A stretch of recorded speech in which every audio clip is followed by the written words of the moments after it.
बंद कर दो, धीरे धीरे सब निकल जाएगा, मुट्ठी बंधी की बंधी रह जाएगी। इसलिए याद रखो, अपनी भी जिंदगी जी लो। कब जियोगे अपनी जिंदगी? कभी तो अपना जीवन जी लो, कभी तो स्वतंत्र होकर के मस्ती में जी लो।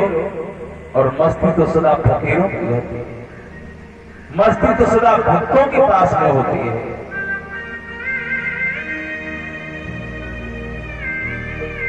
कुछ तो है भक्ति में, कुछ तो है जो मीरा ने राजपाट छोड़ दिया। यदि पद में आनंद होता, पद में यदि मस्ती होती, तो ध्रुव जी राज्य का जो आमंत्रण आया था उसको नहीं ठुकरा देते।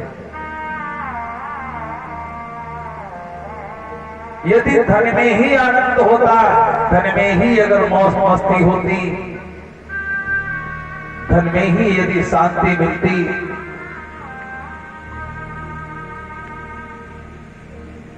तो इतिहास भरा पड़ा है, पुराणों में भी कथाएं भरी पड़ी हैं। कितने राजाओं ने राज्य त्याग दिया।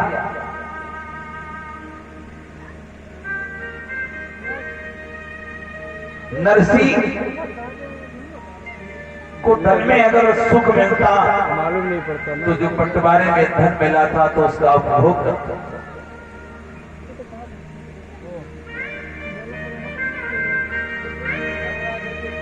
धन में भी सुख नहीं है, पद में भी सुख नहीं है, शाश्वत सुख तो भगवान की भक्ति में है। भगवान की प्राप्ति का योग करो, भगवान का चिंतन करो, भगवान की भक्ति प्राप्त समर्पित कर दो अपने को। हे प्रभु, तू ही मेरा है और तू जाने। जब खूब जानते हो मेरे बस का कुछ है नहीं। रात को सोने से पूर्व आदमी न जाने कितनी कितनी योजनाएं बनाता है, कितने कितने लंबे प्रोग्राम सेट करता है कि मैं कल ऐसा करूंगा, इतने बजे वहां जाना है, इतने बजे वहां जाना है, ये करूंगा वो करूंगा। और जब शाम होते होते थक करके लेट जाता है, कहता अफसोस है कि मेरा आज कोई भी काम नहीं कर पाया।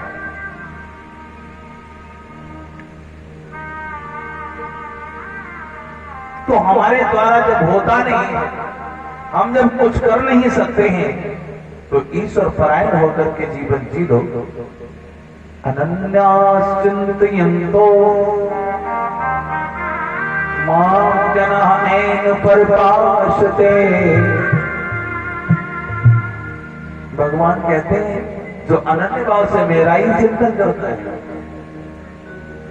अनन्य भाव से, स्वार्थ से नहीं, भय से नहीं, अनन्य भाव से जो मेरा ही चिंतन करता है, योग क्षेम्य बहाम्य हम, उसकी समस्त चिंताओं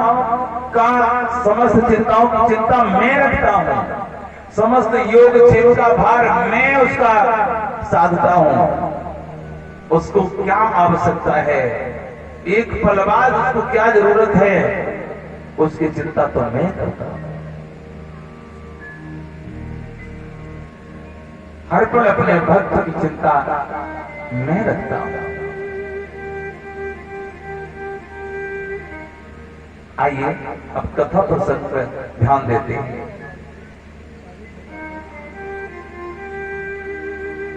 कल जन्मोत्सव था। स्वयं भगवान ने अवतार ग्रहण किया और नंद भवन में नाना प्रकार से आनंद ही आनंद है, क्योंकि नंद घर आनंद भयो जय कन्हैया लाल की। सबके यहाँ लाली लाला होवे, चोरा चोरी होवे, बेटा बेटी होवे, लेकिन नंद बाबा के यहाँ तो आनंद हुआ है, आनंद। और उस आनंद में, वातावरण में वहां का कण कण धन्य हुआ। समस्त रिद्धियां सिद्धियां आकर के वहां निवास करने लग गई हैं, क्योंकि समस्त रिद्धियों सिद्धियों के नाथ वही जगन निवास, वही जगदाधार स्वयं भगवान श्री हरि जहां पधारे। एक निवेदन और कर दूं, आपकी शंका का समाधान करता चलो। ये जो वृंदावन का 84 कोस का ब्रजखंड है, मथुरा वृंदावन का जो 84 कोस की परिधि में जो ब्रज क्षेत्र कहा जाता है पूरा, जानते हो ये ब्रज क्षेत्र गर्ग संहिता में गर्ग जी लिखते हैं कि ये पूरा ब्रज क्षेत्र गोलोक धाम का ही टुकड़ा है। जब भगवान श्री कृष्ण जी ने कहा कि अब मुझे मृत्यु लोक में जाना है, तो भगवती परम आराध्या जगत जननी श्री राधा रानी बोली, प्रभु आप जब जाओगे मृत्यु लोक में तो मैं अकेले क्या करूंगी, मैं अकेले आपके बिना नहीं रह पाऊंगी। तो भगवान ने कहा ठीक है, तो आप पहले जाओ, मैं आ रहा हूं। भगवती राधा जी ने कहा ठीक है, पहले माधव ये बताओ क्या वहां यमुना जी मिलेंगी? बोले नहीं। बोले बिना यमुना जी के मैं कैसे रहूंगी? बोले जाओ यमुना जी भी पहुंच जाएंगे। बोले क्या गोवर्धन मिलेंगे? बोले जाओ गोवर्धन भी पहुंच जाएंगे। बोले क्या गाय मिलेगी, गौ माता मिलेगी? बोले जाओ मैया मैया भी पहले भेज दूंगा।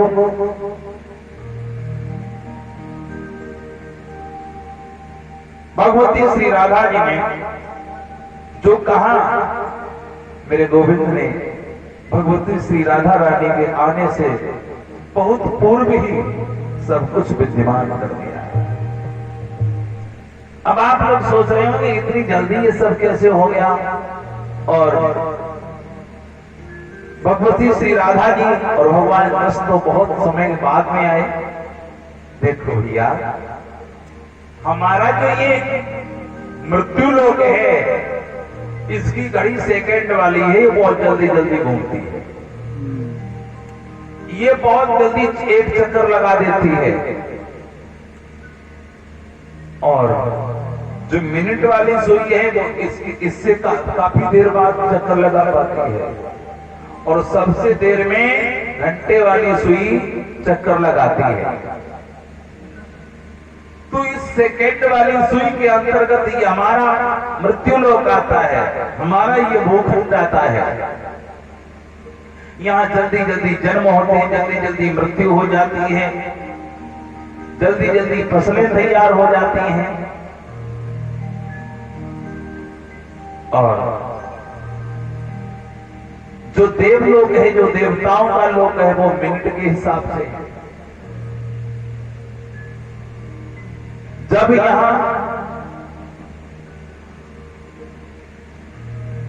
यहां कई युग बीत जाते हैं तो ब्रह्मा जी का एक दिन होता है, भोर होती है,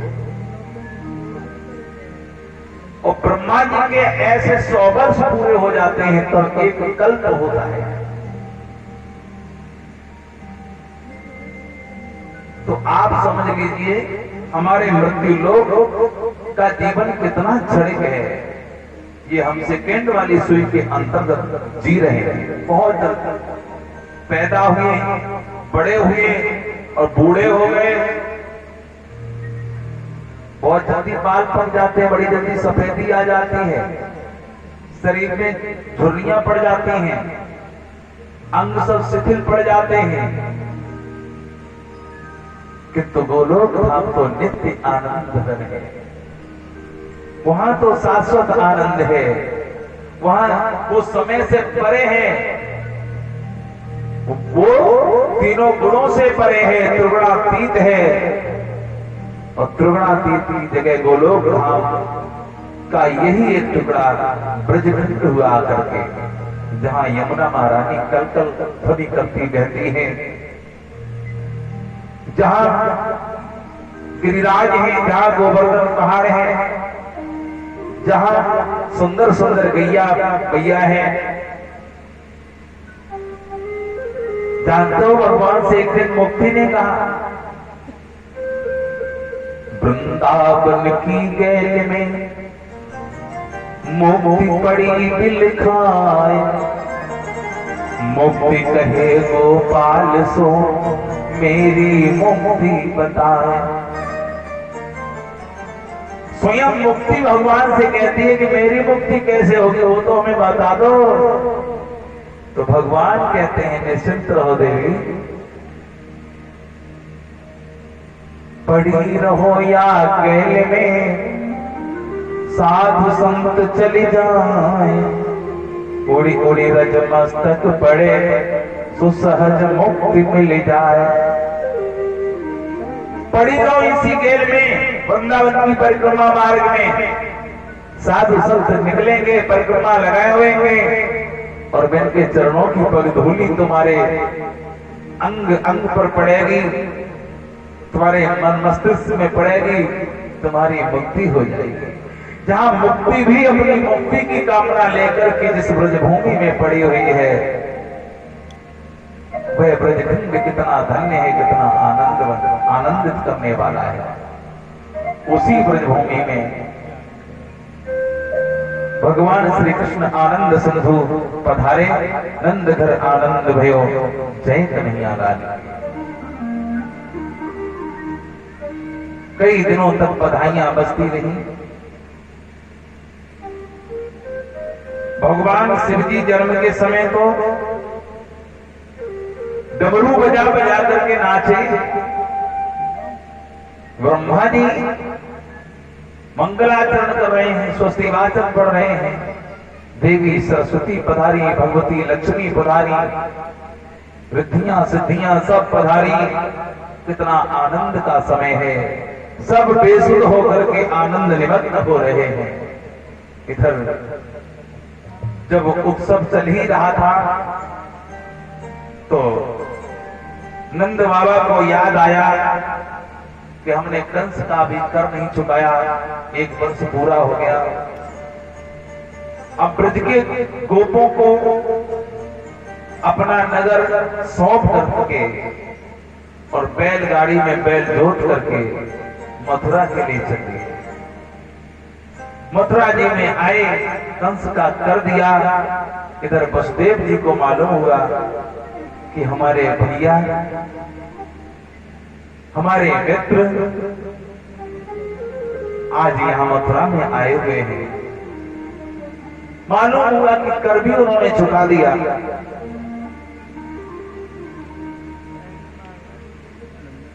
मालूम हुआ कि उन्होंने कर भी चुका दिया, तो क्यों न हम नंद बाबा से मिल लें। तो वसुदेव जी नंद बाबा से मिलने के लिए उसी स्थान पर गए जहां नंद बाबा ठहरे हुए थे। जब एक दूसरे ने एक दूसरे को देखा, दोनों बाहें फैला करके हृदय से हृदय मिलाया और आनंद के आंसू बहाने लगे। दृष्टया घातः प्रवयस इदानीं प्रजस्यते प्रजासाया निवृत्तस्य प्रजायत समपद्यत।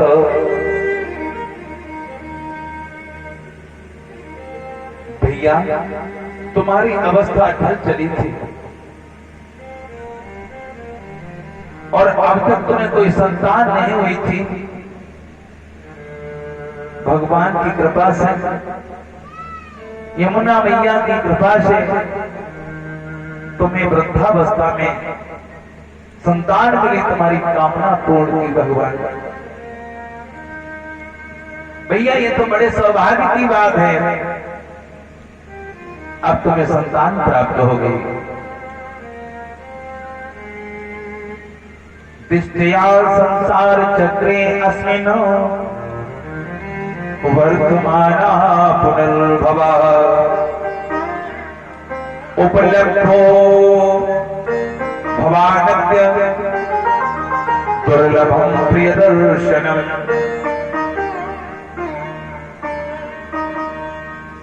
भैया, आज हम लोगों का मिलना भी बड़ा दुर्लभ हो गया। ये भी बड़े आनंद का विषय है। जो इतने समय के बाद में हमारा आपका मिलना हुआ है। अपने प्रेमियों का मिलना भी बड़ा दुर्लभ हो जाता है। इस संसार चक्र में ऐसा ही होता है। कुशल से पूछने के पश्चात वसुदेव जी कहते हैं, भैया और तो अब हर प्रकार से आपकी कुशल है, सब ठीक हो गया। तो बाबा नंद ने कहा, भैया कि अहोते देव की पुत्रा कंसेन बहवो हता, एका वसिष्ठावरजा कन्या सापिदिव्यम गता। नंद बाबा कहते एका विष्टावरजा कन्या सापिदिव्यम गता। भाई तुम्हारे इस पापात्मा कंस ने 6 संतानों को नष्ट कर दिया। एक कन्या बची थी, उस पापी कंस ने वह भी ले ली, वह भी नष्ट कर दी। कितना भागा है तुमने, कितना दुख सहा।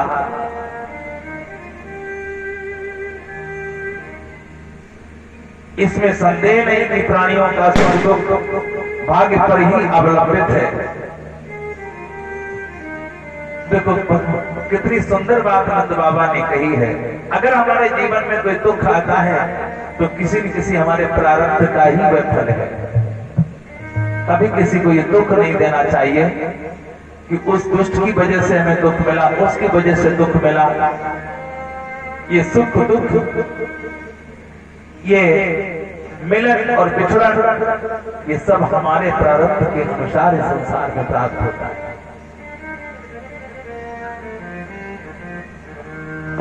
वसुदेव जी ने कहा, भैया तुमने कर चुका दिया, एक आपसे निवेदन कर दूं कि बड़े दिनों के बाद जो तुम्हारे घर में लाला भयो या थे भैया, अब्बा अपने लाला की देखभाल स्वयं अपनी आंखों से करियो, क्योंकि ये पापी कंस बड़ा दुष्ट है। ये मासूम बच्चों को भी नहीं छोड़ता है। इसे कहीं से मालूम हो गया आकाशवाणी के द्वारा कि नन्हे से बालक के रूप में तेरा काल नंद भवन में पहुंच चुका है। तो भैया उस बालक की, उस लाला की रक्षा हेतु सजग रही हो। और ये बात और पूछ ली, भैया मेरी बड़ी रानी रोहिणी आपके घर में है, बाकी लाला आपके घर में ही भयो। भैया वो सबसली होगा ना, और अब तो वो आपको पिता और भाभी यशोदा जी को वो अपनी मां समझता होगा, क्योंकि जन्म से तुमने ही उसका पालन पोषण किया। मैं कितना अभागा पिता हूं, जरूर मेरे किसी न किसी पाप का फल है। तो जन्म के समय मैं अपनी पत्नी के पास नहीं था, और जन्म से लेकर के अब तक मैंने अपने उस लाल को नहीं देखा। एक बात और कह दो, राजा जब क्रूर हो जाता है तो प्रजा का बस नहीं चलता। निर्दयी, दुष्ट और क्रूर कोई राजा अगर हो तो वह प्रजा में मनमानी ढंग से चलता है, प्रजा को मनमाने ढंग से चलाता है। प्रजा का राजा से बस नहीं चलता। बल्कि देखा जाए तो भगवान के बाद में राजा होता है। भगवान के बाद में राजा होता है, भगवान जन्म देता है। वह अदृश्य रूप से, अपरोक्ष रूप से, परोक्ष रूप से मेरी रक्षा करता रहता है। किंतु राजा का भी कर्तव्य बनता है कि अपनी प्रजा को हर प्रकार से सक्षम रखे, प्रजा का जिसमें हित हो वह कार्य करे, प्रेम भी करे, और दंड संहिता का भी पालन करें। और वो राजा अधिक समय तक नहीं टिकता जो क्रूर होता है, निर्दयी होता है, अभिमानी होता है, अहंकारी, निर्दयी और दुष्ट राजा का राज्य याद रखो अधिक समय तक नहीं टिकता। अभिमानी मनमानी करने वाले राजा का अधिक समय तक राज्य नहीं रहता। उसे राज्य से च्युत प्रजा कर ही देती है, वह अपने कर्मों से ही पतित हो जाता है। वसुदेव जी ने कहा जाओ उस लाला की रक्षा के लिए आप पधारो भैया। देखिए कितना धैर्य है वसुदेव जी के अंदर। इस बात को छुपा गए कि भैया जो तुम्हारे घर में यशोदा का जो लाला है समझा जाता है वह भी देवकी नंदन है, वह भी वसुदेव नंदन है, वह भी वसुदेव कुमार है। इसलिए नहीं बताया कि बाबा नंद के हृदय पर आघात होगा,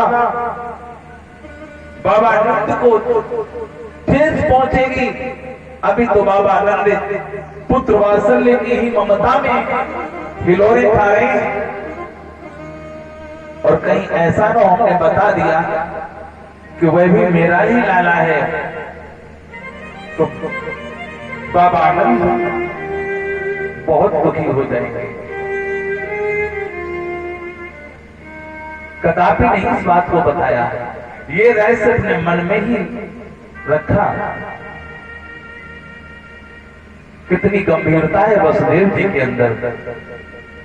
तभी तो उनके घर में, तभी तो उनके यहाँ स्वयं विश्वात्मा परात्पर अखिलेश्वर भगवान पधारे। नंद बाबा को विदा किया, नंद बाबा गोकुल को आ जाते हैं। प्रेम से बोले भक्त और भगवान की जय।